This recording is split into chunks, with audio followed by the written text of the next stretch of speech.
Europa League gets underway tomorrow with Red Star Belgrade taking on AS Monaco from the French League 1, tomorrow at the Rajko Mitic Stadium of Maracana, as we like to say, in the first round of Europa League group stage. A lot's been made of this season so far from Red Star Belgrade, from failing to make it to Champions League, bowing out to Maccabi Haifa, and then two draws in the domestic league.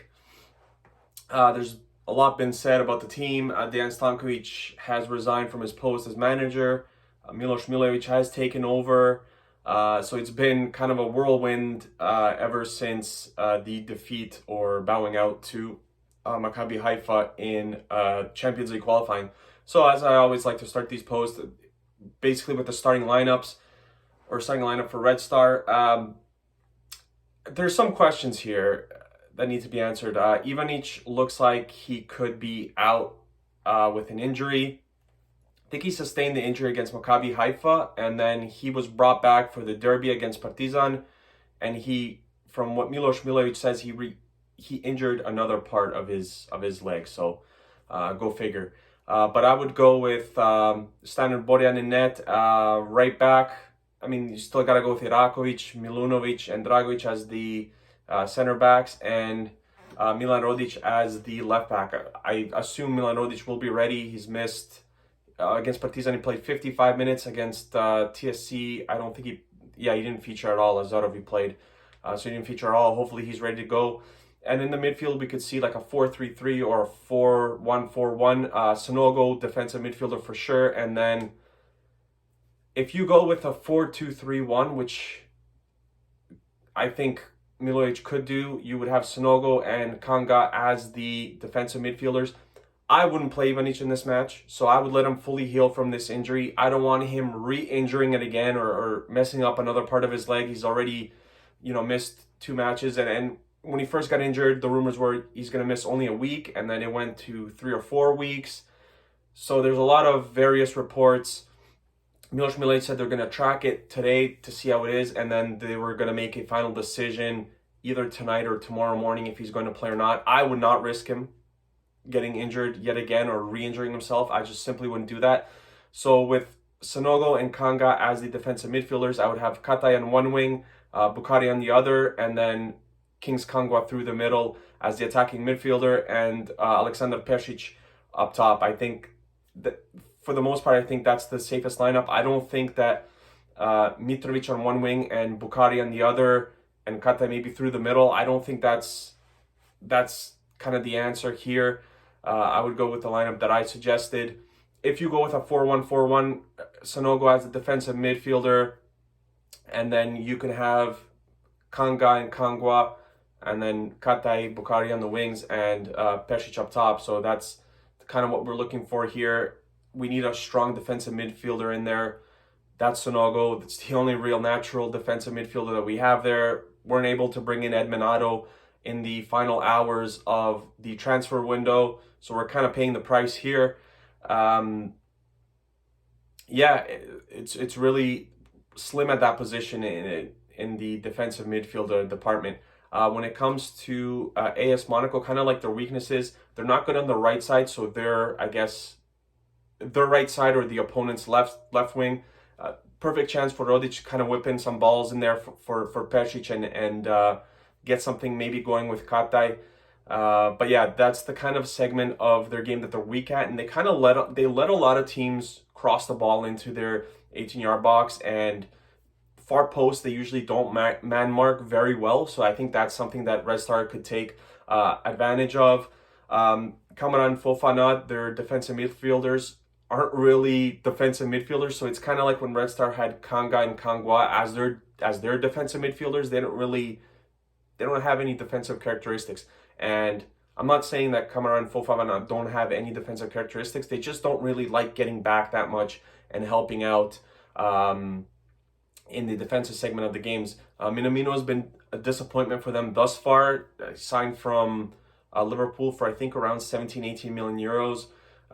Provides you, when he's on, he's really good offensively, but defensively he doesn't really provide you with a lot of coverage. In terms of conceding goals. So they currently sit 10th in Ligue 1. They lost to Troyes. They conceded 4 goals, and they conceded 4 goals against Lens. And then they, drew PSG, of course. So there's a lot going on with Monaco right now. They've tried a ton of different formations from what I've seen on Transfer Market, from 4-2-3-1 to 5-3-2 to 3-5-2 to 4-3-2-1 to 4-3-1-2. Like, they've tried a lot of different things. Ben Yedder is their striker up top. Mbolo, who plays for Switzerland, I believe, another really good striker. He's recently joined the team as well. They concede a lot of penalties, and they do get a lot of red cards. So this is something that, when you think of the players who can attack Monaco, you would think that Bukhari and Katay, this is like a match made in heaven for them. Bukhari can use his speed to attack, the right back, left back, and maybe try to cause some havoc there. With his speed, getting pulled down in the box isn't ever out of question. I think that this Monaco team is very rough, so hence why they do pick up a lot of red cards. I think they have 3 or 4 already this season. So that's something that we're going to obviously have to keep an eye on, as well as the match goes on, and to kind of how to work that in, and just be careful. Obviously, we don't want players picking up injuries, but how we work that into how we attack them. And offset pieces, defensively, they're not very good. So this is where Sonoga and Milunovic could shine. I think that we had a few set pieces against Partizan in the derby where I think we should have scored, but we didn't. I think we're getting better in that aspect of the game, but it's something where we have to be able to make them pay for not being good in defending set pieces.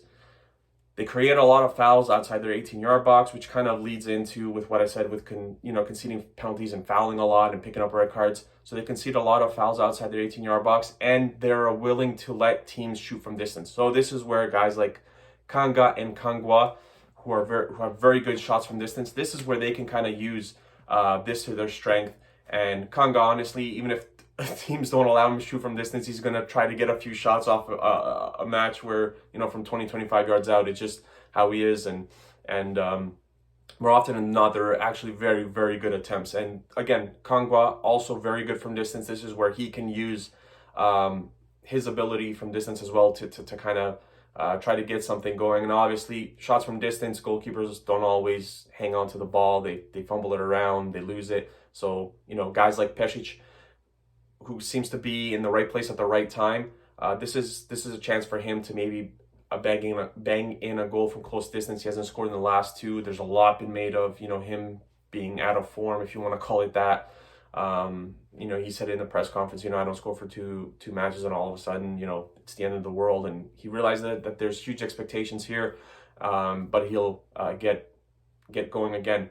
Another question is, how do we react to 3 poor results? So bowing out of the Champions League to Maccabi Haifa, we didn't respond well against Partizan. I mean, 1-1 draw in the internal derby isn't the end of the world, especially away. And then the 1-1 draw to TSC. TSC is one of the better teams in the domestic league. They've been top 3 to 5-6 the last 5-6 seasons. Very good team, very well run.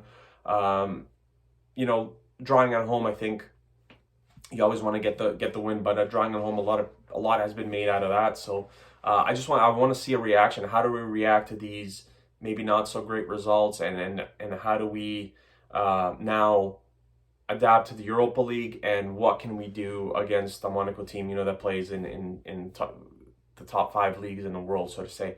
So I think that's very important for us that we get out on the right foot, that we lift up our heads. And I honestly think the team's played fairly well since Miloš Milić took over. I don't think that their derby was as bad as people think it was. I think Red Star attacked for a lot of the match.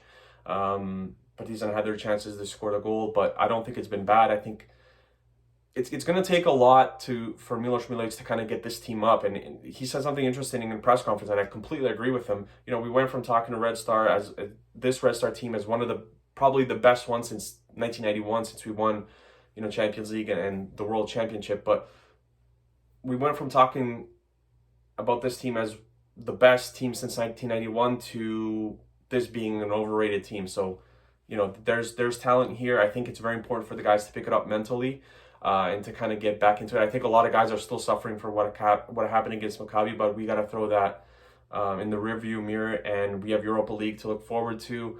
Got to advance out of the group stage, so 6 matches to do that. A win here would get this off to a great start. And last but certainly not least, I think we're going to need more from Katai. He's been off for 5 or 6 matches. He just hasn't looked like himself. I think him showing up to a match like this would be excellent for Red Star. I think they're going to need him, especially if Ivanic is out. Again, I wouldn't play Ivanic in this. I wouldn't risk him getting a further injury. I would sit him out and then see how he feels. Maybe not even play him on the weekend, and see how he feels, because I think all that time off he can kind of use that to heal the injury that he currently has, and throw him back into the lineup in a week or two down the road.